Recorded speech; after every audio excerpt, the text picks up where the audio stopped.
அனைவருக்கும் வணக்கம். என்னுடைய பெயர் குமார். எனக்கு இப்போது 30 வயது ஆகிறது.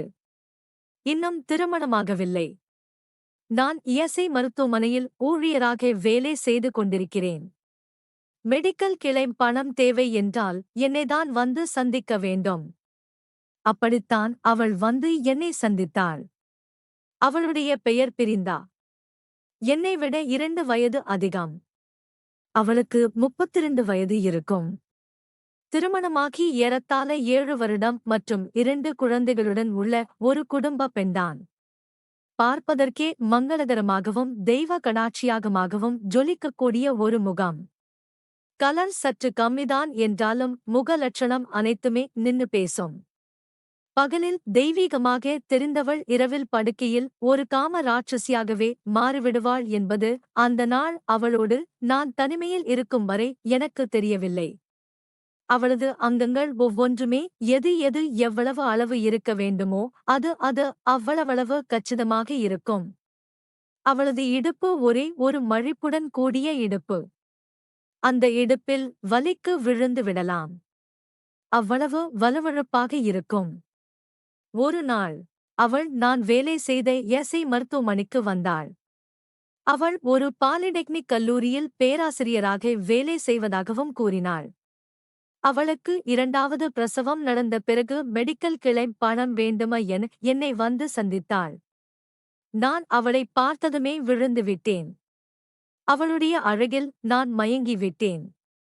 அவளை எப்படியாவது அனுபவிக்க வேண்டும் என்ற ஆசை எனக்குள் வந்தது.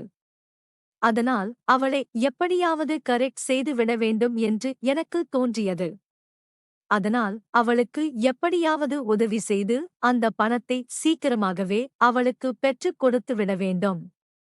அதன் மூலமாக அவளுடன் ஒரு நட்பை ஏற்படுத்திக் கொண்டு அவளை என்னுடைய வலையில் வீழ்த்தி அவளை தினமும் அனுபவிக்க வேண்டுமா என நானும் திட்டமிட்டேன். அதேபோல அவள் கேட்ட அந்த மெடிக்கல் கிளைம் பணத்தையும் அவளுக்காக நான் வாங்கி கொடுத்தேன். அதன் பிறகு நான் அவளோடு தொடர்பு வைத்துக் கொள்ள விரும்பினேன். ஆனால் அவள் என்னை கண்டு கொள்ளவே இல்லை. அவள் உண்டு அவள் வேலை ஒன்றுமே இருந்தாள். அதன் பிறகு எதர்ச்சியாக ஒரு நாள் நான் அவளுக்கு மெசேஜ் செய்தேன். அப்போது அவளோ நான் மருத்துவமனையில் அனுமதிக்கப்பட்டிருக்கிறேன் என்று கூறினாள். நானோ என்னாச்சு ஏதாச்சு என்று கேட்டேன். 2வது குழந்தை பிறகு பெற்ற பிறகு தனக்கு உடல்நிலை கொஞ்சம் மோசமாகிவிட்டது. அதனால் அதற்கான ட்ரீட்மெண்ட் தான் நான் எடுத்துக் கொண்டிருக்கிறேன் என்றும் சொன்னாள். உடனே நான் இந்த இதய சாக்காக வைத்து அவளுடன் மீண்டும் நாம் தொடர்பை ஏற்படுத்திக் கொள்ள வேண்டும். அவளை அடிக்கடி சந்திக்க வேண்டும் என நான் முடிவு செய்தேன். அதனால் அவளிடம் அப்படி என்றால் நீங்கள் எடுத்துக்கொள்ளக்கூடிய இந்த ட்ரீட்மெண்ட்டுக்கு செலவாகும் பணத்தை கூட நான் மெடிக்கல் கிளைம் பணத்தை வாங்கி தர முடியும். நான் உங்களுக்கு உதவி செய்கிறேன் என்று சொன்னேன். அவளுக்கு ரொம்ப சந்தோஷம். இந்த பணமும் நமக்கு கிடைத்தால் நன்றாக இருக்குமே என அவளும் விரும்பினாள். அதன் பிறகு நீங்க ட்ரீட்மெண்ட் எடுத்து முடித்த பிறகு அந்த வில்லை எல்லாம் கொண்டு வாங்க, நான் உங்களுக்கு உதவி செய்றேன் என்று சொன்னேன். அவளும் சரி என்று சொன்னாள். அதேபோலவே மெடிக்கல் ட்ரீட்மெண்ட் எல்லாமே முடித்துவிட்டு அந்த பில்லை எல்லாம் என்னிடம் வந்து கொடுத்தாள். இந்த முறை நான் கொஞ்சம் உஷாராகிவிட்டேன். போன முறை அவளை என்னை வலையில் வீழ்த்த வேண்டும் என்பதற்காக அவளுடைய வேலையை சீக்கிரமாகவே முடித்துவிட்டேன். அதேபோல இந்த வேலையும் நான் சீக்கிரமாகவே முடித்து விடேன் என்றுதான் என்னிடம் வந்து கொடுத்தாள். ஆனால் நானும் சீக்கிரமாகவே முடித்துவிட்டால் இவள் நம்மிடம் பேசவே மாட்டாள். நம்மை விட்டு வேலை முடித்ததுமே நம்மளை கலட்டி விடுவாள் என்பதற்காக இந்த வேலையை இழுக்க வேண்டும் என நான் முடிவு செய்தேன். அதனால் அவள் அடிக்கடி எனக்கு போன் செய்து வேலை முடிந்ததா எனக் கேட்க வேண்டும் என நான் திட்டமிட்டேன். அதனால் அவள் சென்ற பிறகு அந்த அப்படியே ஓரமாக கிடப்பில் போட்டுவிட்டேன். அவளும் நமக்கு பணம் கிடைக்குமே என்று ஆவலில் அடிக்கடி எனக்கு போன் செய்து என்னாச்சு என்னுடைய மெடிக்கல் கிளைம் பணம் என்னாச்சு என அடிக்கடி பேசிக்கொண்டே இருந்தாள். இப்படி அடிக்கடி அவள் எனக்கு போன் பேச எங்களுக்குள் நெருக்கம் அதிகமானது. எங்களுடைய உரையாடல் ஹாய் ஹலோ எப்படி இருக்கீங்க என்று ஃப்ரெண்ட்ஷிப்பாகவே ஆரம்பித்தது. சுற்றி வளைத்து பேசுவது எனக்கு சரித்திரத்திலேயே இல்லை. என்ன வேண்டும் என்பதை நேரடியாகவே கேட்டு புரிந்து கொண்டு தெரிந்து கொண்டு கிட்டத்தட்ட முதல் நாளில் முடிவிலேயே அனைத்தையும் பற்றி பேசும் அளவிற்கு ஒரு நண்பக தன்மையான நண்பனாகவே நான் அவரள மாறிவிடுவேன். முதலில் மிகவும் கூச்சப்படாமல் 4 மெசேஜும் வந்தது. அதன் பின்னர் மெசேஜே வரவில்லை. நானும் வெயிட் செய்தே பார்த்தேன். கிட்டத்தட்ட 3 மணி நேரம் கழித்துதான் அவளிடமிருந்து எனக்கு மெசேஜ் வந்தது. நான் என்ன ஆச்சு என்று கேட்டேன். என் வீட்டுக்காரர் வந்துட்டாரே அதனாலதான் உனக்கு நான் மெசேஜ் பண்ண முடியலை என்று சொன்னாள். எங்களது பேச்சு 2 நாட்களிலேயே அனைத்தையும் பற்றி பேசி முடித்தோம். அவளது முதல் கல்லூரி காதல் மற்றும் பள்ளிப்பருவ ஒருதலை காதல், அவளது குழந்தை பேறு, அவளது வீட்டில் உள்ள பிரச்சனைகள், அவள் என்ன தேடிக் கொண்டிருக்கிறாள் என்று அனைத்தையுமே வெளிப்படையாக என்னிடம் பகிர்ந்தும் கொண்டாள். நானும் என்னை பற்றிய விஷயங்களை வெளிப்படையாக அவளிடம் பகிர்ந்து கொண்டேன். ஆரம்பித்த நாள் இரவிலேயே அவளது விருப்பு வெறுப்புகளை தெரிந்தும் கொண்டேன். பேச மிகவும் கூச்சப்பட்ட அவள் என்ன கேள்வி கேட்கணுமோ அனைத்து கேள்விக்கும் நான் பதில் அளிப்பேன் என்று என்னிடம் உறுதி அளித்தாள். இரவு 8 மணிக்கு மேல் ஆன்லைனிலும் வந்தாள். எங்களது பேச்சு மீண்டும் அவளது தேவைகளின் பக்கமே திரும்பியது. எவ்வளவோ முறை கேட்டும் வெளிப்படையாக பேச மறுத்த அவள் நீ கேளு, சப்போஸ் நான் நினைக்கிறது நீ கேட்டா நான் பதில் சொல்கிறேன் என்றும் சொன்னாள். நானும் ஃப்ரெண்ட்ஷிப்பில் தொடங்கி ஃப்ரெண்ட்ஷிப் பெனிபிட்ஸாக தொடங்கி காதலாக தொடங்கி கணவன் வரை அனைத்தும் ஒவ்வொன்றாக கேட்டு முடித்தேன். ஒரு வழியாக அவளது கணவன் இன்று இரவு வீட்டுக்கு வரப்போவதில்லை என்பதை தெரிந்தவுடன் எனக்கு வீடியோ கால் செய்ய ஒப்பம் கொண்டாள். வீடியோ காலில் அவள் நைட்டி அணிந்திருந்தாள். அது ஒரு பச்சை நிற நைட்டி. அவளுக்கு அது மிகவும் எடுப்பாக இருந்தது. அவள் ஏதேதோ கேட்டுக் கொண்டிருக்க நான் பதில் கூறிக் கொண்டிருந்தேன். ஆனால் எனது மூளையோ முற்றிலுமாக அவளை பார்த்து ரசிப்பதிலேயே இருந்தது. இன்று 10ல் 2 கணவன்மார்கள்தான் படுக்கையில் மனைவியுடைய ஆசை என்ன என்று பெண்கள் கூறுவதை காது கொடுத்து கேட்கிறார்கள். மற்றவர்கள் எல்லாமே தன்னுடைய ஆசையே தீர்ந்தாலே போதும் என்ற நினைப்பில்தான் வாழ்ந்து வருகிறார்கள். படுக்கைக்கு மட்டும்தான் மனைவி என்பது போல பெண்களை நடத்துகிறார்கள். இவளது கணவனும் கிட்டத்தட்ட அதே போலதான். வாரம் 2 முறை இவளோடு தனிமையில் இருந்தாலும் கூட இவளுடைய ஆசைகள் என்ன, இவளுக்கு எப்படி இருந்தால் நன்றாக பிடிக்கும் என்பதை எல்லாம் அவன் காது கொடுத்து கேட்பதே இல்லை. படுக்கைக்கு மட்டும்தான் மனைவி என்பது போல நடத்துகிறான். வேறு எதுவாக இருந்தாலும் எரிந்து எரிந்து விழுந்து அவளுடைய வாழ்க்கையவே பாதியே நரகமாக்கி வைத்திருக்கின்றான். பிருந்தாவுக்கோ இவளுக்கோ அன்பாக பேசுவது, அரவணைப்பாக இருப்பது, அவளை கொஞ்சுவது, காதல் பேசுவது என்று அனைத்துமே தேவைப்பட்டிருக்கிறது. ஆனால் இதுவரை அவன் இதையெல்லாம் செய்ததே இவள் செய்ததே இல்லை. இவளோ ஒரு பூமை போல மென்மையாக கையாளுவதை விரும்பி இருக்கிறாள். அதை அவனிடமும் வாயை தொடர்ந்து கூறியும் இருக்கிறாள். எல்லாம் எனக்கு தெரியும், நீ மூடிட்டு பேசாம படு என்று ஒரே ஒரு வார்த்தையிலேயே அவளது ஒட்டுமொத்த ஆசைகளையுமே குழிதோண்டி புதைத்து விட்டான் பிருந்தாவின் கணவன். கவலைப்படாதே, நான் உனக்கு இருக்கிறேன். உனக்கு என்னென்ன தேவைகள் எல்லாம் இருக்கிறதோ அனைத்தையுமே நீ கேட்பதற்கு முன்பே என்னால் உனக்கு தர முடியும் என நான் அவருக்கு ஆறுதலாக பேசி அவளுக்கு உறுதியும் அளித்தேன். எனதான் அவள் 2 குழந்தைக்கு தாயாக இருந்தாலும் கூட அவளுக்கு இன்னும் உடல் தேவை இருக்கிறது என்பதை என்னிடம் வெளிப்படையாகவே பகிர்ந்து கொண்டாள். அதே சமயம் அவளுடைய உடல் தேவையை பூர்த்தி செய்து கொள்ள அவளுடைய உடல் தேவையை என்னிடம் பகிர்ந்து கொள்ளவும் அவள் ஆசைப்பட்டாள். என்னதான் இருந்தாலும் 3வது ஒரு மனிதனை நம்பி எவ்வளவு பேசி நம்பிக்கை வைத்து வீட்டுக்கு கூப்பிடுவதற்கு ஒரு தைரியம் வேண்டும். அது அவளுக்கு எனது பேச்சினால் நம்பிக்கை அதிகமாகவே வந்துவிட்டது. அவளும் ஒரு நாள் கூப்பிட்டாள். ஆம், பேச ஆரம்பித்து 10 நாட்களிலேயே எங்களது முதல் சந்திப்பு நடந்தது. நேரில் சந்திப்பது முதல் முறை. அவளுக்காக சில ரோஸ்கள் மற்றும் மல்லிகைப்பூ அதனுடன் சிறிய இனிப்புகளையும் வாங்கிக் கொண்டு அவளைப் பார்ப்பதற்காக சென்றேன். அவளோ அன்று அவளது அம்மா வீட்டில் இருந்தாள். அவளது மூத்த பிள்ளையே அவளது அம்மாவும் அப்பாவும் ஏதோ ஒரு வீட்டு ஊருக்கு கூட்டி சென்றிருந்தார்கள். இரண்டாவது பிள்ளை மட்டும்தான் அவளிடம் இருந்தது. அன்று இரவு அவள் வீட்டில் தனியாக இருக்கப் போகிறாள் என்பதை நன்றாக அறிந்த பின்பு என்னை பத்திரமாக வந்து செல்லுமாறும் தெளிவாக வழியை கூறி என்னை இத்தனை மணிக்கு வரவேண்டும், எப்போது வரவேண்டும், எந்த மாதிரி வரவேண்டும் என்று அனைத்து விளக்கங்களையும் எனக்கு கூறினாள். அவளிடம் போன் பேசிக்கொண்டே அவள் கூறியது போலவே எனது பைக்கில் சென்று அவள் கூறிய ஒரு இடத்திலேயே அந்த வண்டியையும் நான் நிறுத்திவிட்டு யாருக்கும் சந்தேகம் வராத அளவுக்கு அவளது கதவை திறந்து உள்ளே சென்று பூட்டிவிட்டேன்.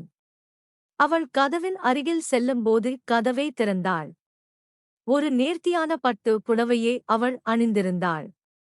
இதை நான் சற்றும் எதிர்பார்க்கவில்லை.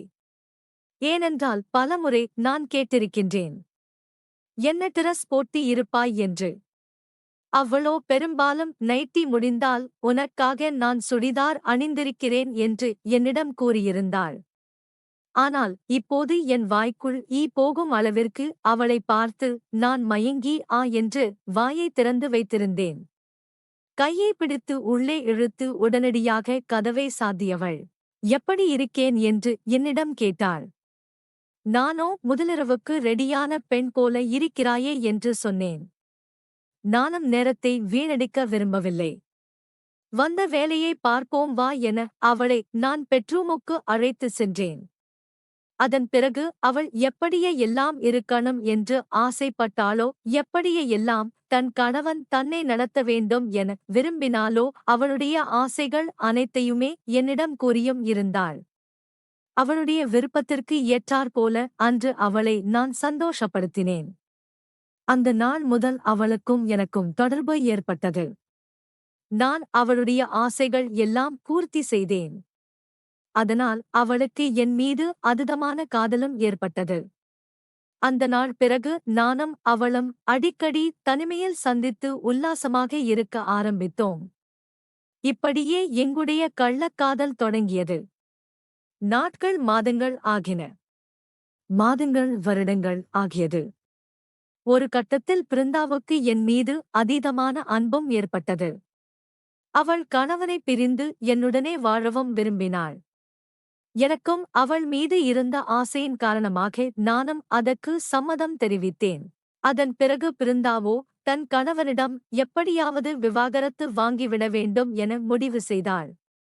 அதன் பிறகு வேண்டுமென்றே அவள் தன் கணவனிடம் அடிக்கடி சண்டை போடவும் ஆரம்பித்தாள். அவரிடம் கோபம் படுவது, சண்டை போடுவது, அடிக்கடி கணவனிடம் சண்டை போட்டுக்கொண்டு அம்மா வீட்டுக்கு வருவது இப்படி தொடர்ந்து செய்து கொண்டே இருந்தாள். கணவனை பார்த்தாலே எரிந்தெரிந்து விழுந்திருந்தாள். எரிந்தெரிந்து விழுந்து கொண்டே இருந்தாள். ஒரு கட்டத்தில் கணவனும் பிருந்தாவுடன் வாழ விருப்பமில்லாமல் போனது. அவருடைய கணவன் பிருந்தாவை படுக்கைக்கு அழைத்தாலும் கூட அவள் அதன் பிறகு செல்வதே இல்லை. எதுக்கெடுத்தாலும் சண்டை போடவும் ஆரம்பித்தாள். ஒரு கட்டத்தில் நான் உன்னுடன் வாழ விரும்பவில்லை, எனக்கு நீ விவாகரத்தை கொடுத்துவிடு என்றும் கூறினாள். இதனால் கணவன் மனைவிக்கு சண்டை அதிகமாகி ஒரு கட்டத்தில் இருவரும் பிரியவும் முடிவு செய்தார்கள். இது பிருந்தாவுக்கு ரொம்ப மகிழ்ச்சியாக இருந்தது. கணவனிடம் விவாகரத்தை பெற்றுவிட்டு என்னை திருமணம் செய்து கொண்டு சந்தோஷமாக வாழலாம் என்றும் இனி கள்ளத்தனமாக ஒரு உறவை மெயின்டைன் செய்ய வேண்டாம் எனவும் அவள் நினைத்திருந்தாள். அவள் நினைத்தது போலவே அவளுடைய கணவனும் அவளுக்கு விவாகரத்து கொடுத்தும் விட்டான். இதனால் பிருந்தாவும் சந்தோஷப்பட்டாள். ஆனால் எனக்கோ பிருந்தாவை திருமணம் செய்து கொள்ள விருப்பமில்லை. அவன் கணவன் விவாகரத்தை கொடுக்க மாட்டான். நாட்களை இழுத்தெடுப்பான். அதுவரைக்கும் நாம் பிருந்தாவை அனுபவித்துக் கொள்ளலாம் என்றுதான் நினைத்தேன். ஆனால் பிருந்தாவின் கணவனோ அவள் எப்போது அவனுடன் படுக்க மாட்டேன் என்று சொன்னாலோ அதிலிருந்து அவனுடைய உடல் தேவைக்காக வேறு ஒரு பெண் தேவைப்பட்டதால் பிருந்தாவுக்கு உடனடியாக அவன் விவாகரத்தை கொடுத்துவிட்டான். இதை நான் சற்றும் எதிர்பார்க்கவில்லை. நானும் கடைசி வரைக்கும் பிருந்தாவை அனுபவித்துக் கொண்டு இருக்கலாம் என்றுதான் நினைத்தேன். ஆனால் அவளுடைய கணவனும் அவளுக்கு விவாகரத்தை கொடுத்துவிட்டான். அதன் பிறகு பிருந்தா என்னிடம் வந்து என் கணவனிடம் நான் விவாகரத்தை வாங்கிவிட்டேன். என்னை நீ திருமணம் செய்து கொள் என்று சொன்னாள். உடனே நான் என்ன செய்வது என யோசித்தேன். அப்போது நான் பிருந்தாவிடம் இப்பதானே உன் கணவன் உனக்கு விவாகரத்தை கொடுத்திருக்கிறான். அதற்குள்ளாகவே நீ என்னை திருமணம் செய்து கொண்டால் ஊரார் என்ன சொல்வார்கள்? கொஞ்ச நாள் போகட்டும். அப்போதுதான் நம்முடைய தகாத உறவு பற்றி யாருக்கும் தெரியாது. நாம் ஒரு வருடம் கழித்து திருமணம் செய்து கொள்ளலாம் என்று நானும் முன்னெடுத்தேன். என் மீது இருந்த ஆசையாலும் மோகத்தாலும் பிருந்தாவும் அதனை நம்பிவிட்டாள். அதன் பிறகு நீ சொல்லுவதுதான் சரி, ஒரு ஆண்டு செல்லட்டும், அதன் பிறகு நாம் இருவரும் திருமணம் செய்து கொள்ளலாம் என்றும் கூறினாள். எனக்கும் சந்தோஷப்பட்டேன். அதன் பிறகு மீண்டும் எங்களுடைய தகாத உறவு தொடர்ந்தது. இந்த முறை எந்தவிதமான பயமும் இல்லாமல் பிருந்தா என்னை வந்து சந்திக்க ஆரம்பித்தார். எங்களுடைய தகாத உறவு தொடர்ந்தது. நாங்களும் அடிக்கடி தனிமேல் சந்தித்து உல்லாசமாக இருந்து வந்தோம். அப்போதுதான் என்னுடைய வீட்டில் எனக்கு பெண் பார்த்தார்கள். அந்த பெண் எனக்கு பிடித்தும் இருந்தது. அதிகமான வரதட்சணையும் கொடுத்தார்கள். அதனால் பிருந்தாவுக்கு தெரியாமல் அந்த பெண்ணை திருமணம் செய்து கொள்ள நானும் முடிவு செய்தேன். அதன் பிறகு என்னுடைய ஊருக்கு நான் சென்று வருகிறேன். வருவதற்கு எப்படியும் ஒரு 10 நாட்களாக ஆகும். வீட்டில் நிறைய பிரச்சனை இருக்கிறதே, அதனால் அதையெல்லாம் சரி செய்துவிட்டுதான் வருவேன் என பிருந்தாவிடம் நான் ஒரு பொய் சொல்லிவிட்டு என்னுடைய ஊருக்குச் சென்றேன். அங்கு என் பெற்றோர்கள் எனக்கு பார்த்து வைத்த பெண்ணை நானும் திருமணம் செய்து கொண்டேன். அதன் பிறகு அவளோடு நான் சந்தோஷமாக வாழவும் ஆரம்பித்தேன். வாரம் வாரம் நான் ஊருக்கு சென்று விடுவேன். 5 நாட்கள் பிருந்தாவுடன் இங்கு சந்தோஷமாக அவளுடன் உல்லாசமாக இருப்பது. வாரம் 2 நாள் நான் ஊருக்கு சென்று என் மனைவியோடு அவளை சந்தோஷப்படுத்துவது என நான் 2 பேருடன் ஜாலியாக வாழ்ந்து வந்தேன். ஒரு நாள் நான் என்னுடைய பிருந்தாவோடுதான் தனிமையில் உல்லாசமாக இருந்துவிட்டு நான் பாத்ரூமுக்கு சென்று கழுவச் சொன்னேன். அந்த சமயம் பாரு, என்னுடைய மனைவி எனக்கு போன் செய்துவிட்டாள். அப்போது நான் பாத்ரூமில் இருக்கும்போது என்னுடைய செல்போன் அடித்தது. அந்த செல்போனை எடுத்து பிருந்தா பார்க்கும்போது அதில் மை பார்ட்னர் என்று இருந்தது. இதை பார்த்ததுமே பிருந்தா அதிர்ச்சியானாள். அதன் பிறகு நான் பாத்ரூமிலிருந்து வெளியே வந்ததும், யாரு இவங்க? இவங்க ஏன் உனக்கு போன் பண்ணணும்? மை பார்ட்னர் எதுக்கு நீங்க சேவ் பண்ணி வச்சிருக்கீங்கன்னு என்னிடம் சண்டை போட ஆரம்பித்தாள். அப்போதுதான் நான் வேறு வழி அல்ல, கண்டிப்பாக பிருந்தாவுக்கு தெரிந்துவிட்டது. வேறு ஏதாவது ஒரு பொய்யை சொல்லிதான் இவளை சமாளிக்க வேண்டும் என நான் முடிவு செய்தேன். அப்போது நான் அவள் முன்னாடி வேணும் என்றே அழுதேன். என்னை மன்னித்து விடு விருந்தா. நான் ஊருக்கு சென்ற இடத்தில் என்னுடைய பெற்றோர்கள் என்னை கட்டாயப்படுத்தி ஒரு பெண்ணை திருமணம் செய்து வைத்துவிட்டார்கள். நானும் வேண்டா வெறுப்பாகத்தான் அவளை நான் திருமணம் செய்ய வேண்டிய சூழல் ஏற்பட்டது. என்னுடைய குடும்ப கஷ்டம் என்னை இப்படி செய்ய வைத்துவிட்டது. வேறு வழியில்லாமல்தான் நான் அவரை திருமணம் செய்து கொண்டேன். என்னை மன்னித்து விடு. எனக்கு அவளோடு சேர்ந்து வாழ எனக்கு கடுகளவு கூட விருப்பமில்லை.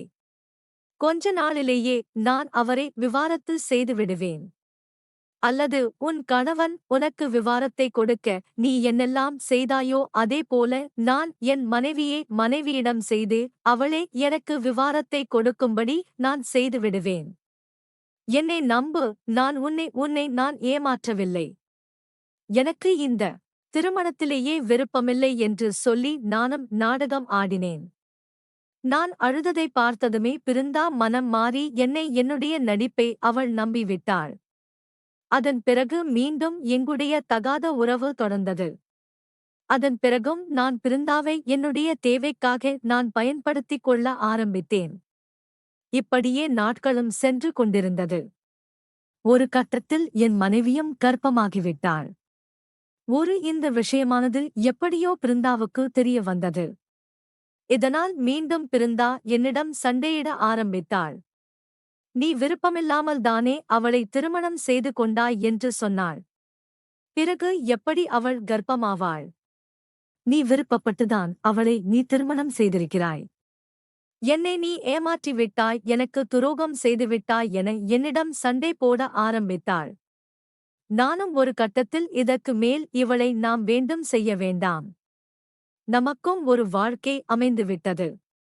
நமக்கும் மனைவி குழந்தை குட்டி என வரப்போகிறதே, ஏன் இவளோடு இனி வாழ வேண்டும், ஏன் இவளை நாம் இனி வைத்துக் கொள்ள வேண்டும்?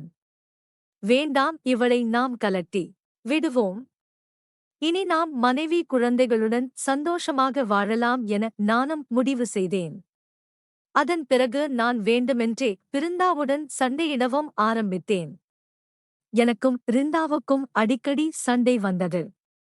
நாங்கள் இருவரும் அடிக்கடி தனிமையில் சந்திக்கும் சமயங்களில் எல்லாம் சண்டை மட்டுமே போட்டுக் கொண்டிருந்தோம். இப்படியே சண்டை முற்ற ஒரு கட்டத்தில் நான் பிருந்தாவை அவாய்ட் செய்யவும் ஆரம்பித்தேன்.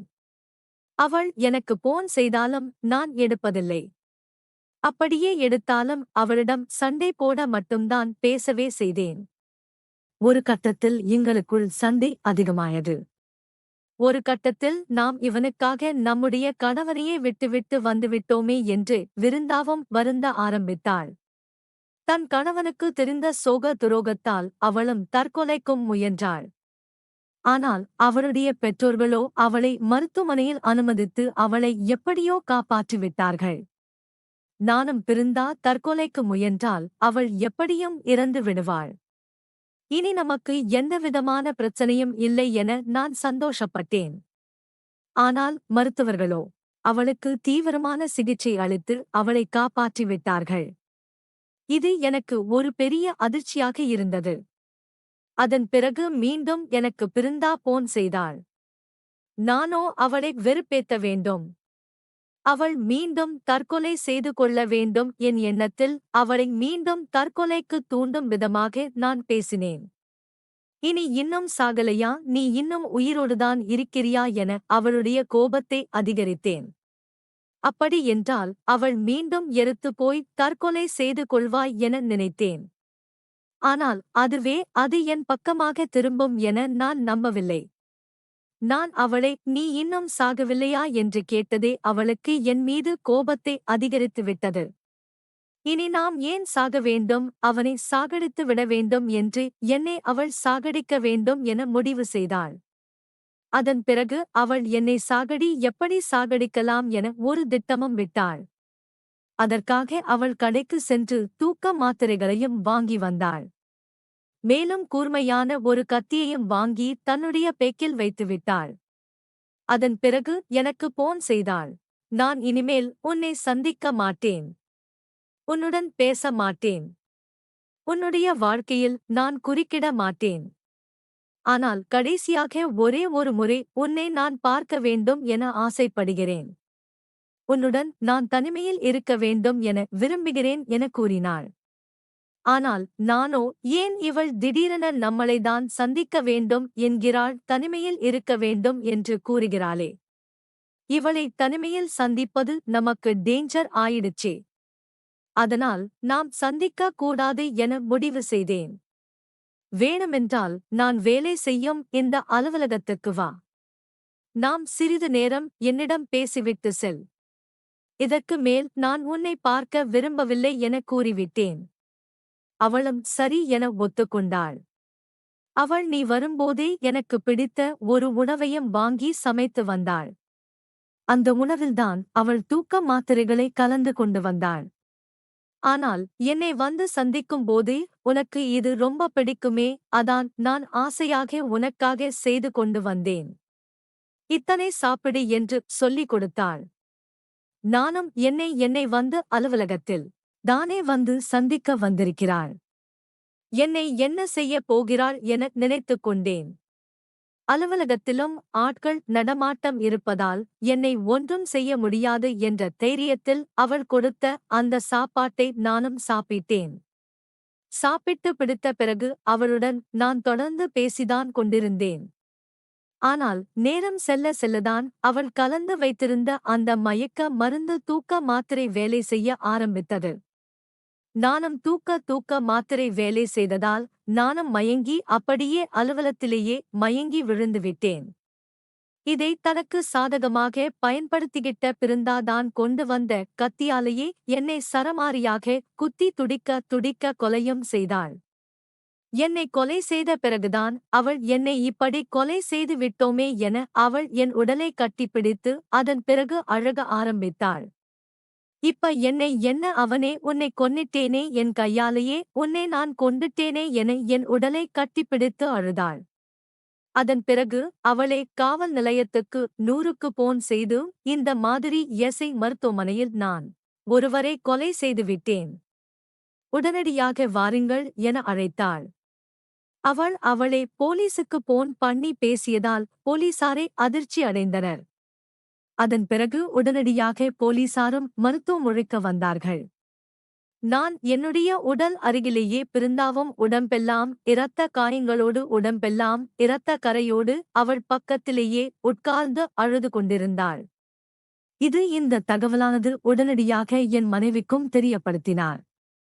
என்னை நிறைமாத கர்ப்பிணியாக இருந்த மனைவி மருத்துவமனைக்கு வந்து என் உடலை பார்த்து கதறி அழுதாள். அப்போதுதான் நான் பிருந்தாவுடன் தகராத உறவில் இருக்கிறேன் என்பதையே என் மனைவிக்கு தெரிந்தது. அவளும் கதறி கதறி துடித்து துடித்து அழுது கொண்டிருந்தாள். அதை பார்த்த மற்றவர்களும் என் மனைவியின் மீது இரக்கப்பட்டனர். இப்படி சின்ன வயசிலேயே வயிற்றில குழந்தையோடு இருக்கும்போதேதான் புருஷனை பறி கொடுத்துட்டாளே என்று அனைவரும் என் மனைவியின் மீது இரக்கப்பட்டனர். அதன் பிறகு என்னுடைய உடலானது பிரேத பசனைக்காக மருத்துவமனைக்கு கொண்டு செல்லப்பட்டது. பிருந்தாவையும் போலீசார் கைது செய்து காவலையும் அழைத்து சென்று விசாரணை செய்தார்கள். அப்போதுதான் எங்களுக்குள் என்ன உறவு ஏற்பட்டது, எப்படி உறவு ஏற்பட்டது, எதற்காக விருந்தா என்னை கொலை செய்தாள் என்று அனைத்து விஷயங்களையுமே போலீசாரிடம் வாக்கு மூலமாக அளித்தாள். அதைத் தொடர்ந்து போலீசார் அவள் மீது கொலை வழக்கு பதிவு செய்து அவளை நீதிமன்றத்தில் ஆஜர்படுத்தி சிறையிலும் அடைத்துவிட்டனர். திருமணமான ஒரு பெண் மீது ஆசைப்பட்டதால் இன்று நான் இறந்தே விட்டேன். கள்ளக்காதல் ஒருபோது கள்ளக்காதலில் இருப்பவர்கள் ஒன்று இறந்து போவார்கள் அல்லது சிறைக்கு செல்வார்கள். இந்த சம்பவத்தில் நான் இறந்துவிட்டேன். அதனால் கள்ளக்காதலில் ஈடுபடுவதை தவிர்க்குவது நல்லது. நீங்கள் யாரனும் தகாத உறவு வைத்துக் கொண்டிருந்தால் இன்றே அந்த உறவை முறித்துவிடுங்கள். யாரனும் கள்ளக்காதலில் ஈடுபடாதீர்கள். அது உங்களையும் உங்களுடைய குடும்பத்தையுமே அழித்துவிடும். நன்றி, வணக்கம். ஆம்.